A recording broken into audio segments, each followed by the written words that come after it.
everyone, so today we are here to discuss importance of management। बच्चों मैं आप लोगों को importance of management एक स्टोरी के थ्रू समझाऊंगी जिससे कि आपका टॉपिक बहुत ही आसान होने वाला है। स्टार्ट करते हैं। तो मान लीजिए एक फर्नीचर की फैक्ट्री है। अब उस फैक्ट्री ओनर के काफी सारे उद्देश्य हैं उस बिजनेस को लेकर के, जैसे कि कस्टमर्स बढ़ाना, प्रॉफिट बढ़ाना, कस्टमर को सेटिस्फाई करना by providing good quality products and all. तो ऐसे करके काफी सारे ऑब्जेक्ट्स हैं उस बिजनेस के।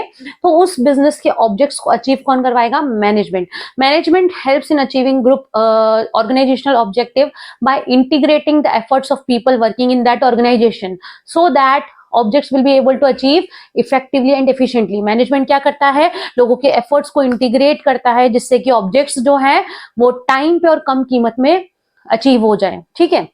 Now, next importance of management is it increases efficiency। अब efficiency कैसे increase होगी बच्चों? जैसे कि जो फैक्ट्री ओनर है वो क्या कर रहा है, वो लोगों में काम डिवाइड कर देगा, रिसोर्सेज का सही ढंग से यूज करेगा, जिससे कि जो प्रोडक्शन होगा उसकी कॉस्ट भी कम आएगी। तो by optimum utilisation of resources reducing the cost increases the efficiency of an organisation. तो सेकंड इंपॉर्टेंस क्या हो गया? It increases efficiency. Now third one is it creates dynamic environment. तो बच्चों होता क्या है कि आजकल लोगों के टेस्ट प्रेफरेंस वगैरह बहुत जल्दी बदलते हैं। अब एक तरह का हम फर्नीचर बना रहे हैं कि हर बार पीपल जो लोग हैं वही खरीदेंगे? नहीं खरीदेंगे। तो हमें क्या करना पड़ेगा कि ऑर्गेनाइजेशन में टाइम टू टाइम इस चीज का ध्यान रखना है जिससे कि हम जो बदलते हुए इन्वायरमेंट है उसके साथ कोप अप कर पाए। तो इट क्रिएट्स डायनेमिक इन्वायरमेंट, है ना, लोगों को उससे कोप अप करवाने की कैपेसिटी रखता है।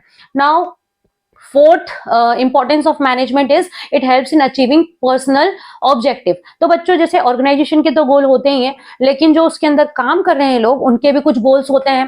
तो जैसे कि मान लो हम नई नई चीजें एम्प्लॉयज को सिखा रहे हैं, उनको ट्रेनिंग दे रहे हैं, तो उनकी स्किल्स बढ़ रही हैं, उनको जॉब से सेटिस्फेक्शन मिलेगा, अगर वो अच्छा काम करेंगे तो उन्हें एप्रिसिएशन भी मिलेगा। So it helps in achieving personal objectives also. Now last importance of management is it helps in the development of society. Development कैसे होगा? देखो एक बिजनेस का उद्देश्य क्या है कि भाई कस्टमर सेटिस्फेक्शन हो। अब सेटिस्फेक्शन कैसे होगा? जब आप गुड क्वालिटी प्रोडक्ट दोगे। ठीक है। अब एम्प्लॉयमेंट भी बढ़ेगा, जनरेशन ऑफ एम्प्लॉयमेंट। कभी भी आप कोई बिजनेस खोलते हो तो जनरेट होगा एम्प्लॉयमेंट, लोगों के स्टैंडर्ड्स इंप्रूव होंगे, तो it will help in the development of society also.